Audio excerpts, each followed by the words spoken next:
अधूरी चिट्ठी। रवि हमेशा से अपने छोटे से गांव के स्कूल में एक साधारण मास्टर के रूप में जाना जाता था। उसकी सादगी, समय पर पढ़ाना और बच्चों के सपनों को उड़ान देने की लगन उसे गांव में अलग बनाती थी।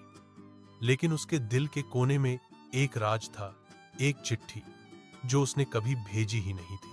वो चिट्ठी किसी और के लिए नहीं, बल्कि अपने पिता के लिए थी। पिता 10 साल पहले शहर में नौकरी करते हुए अचानक गुजर गए थे।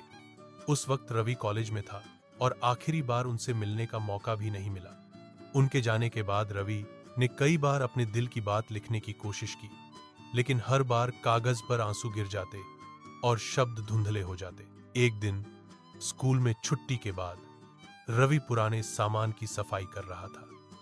अलमारी के कोने में उसे एक पुराना डिब्बा मिला, जिसमें किताबें, पुरानी फोटो और वही अधूरी चिट्ठी थी। कागज पीला हो चुका था, लेकिन उस पर लिखी पंक्तियां अब भी साफ थीं। पिताजी, मुझे आपको बहुत कुछ बताना है, बस यहीं तक लिखा था।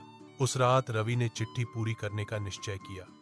उसने लिखा, आपने मुझे हमेशा सिखाया कि इंसान का असली कर्तव्य दूसरों की मदद करना है।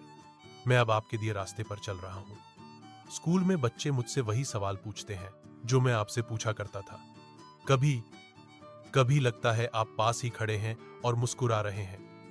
अगर आप होते तो शायद कहते, शाबाश बेटा। चिट्ठी पूरी करके रवि ने उसे डिब्बे में वापस रखा।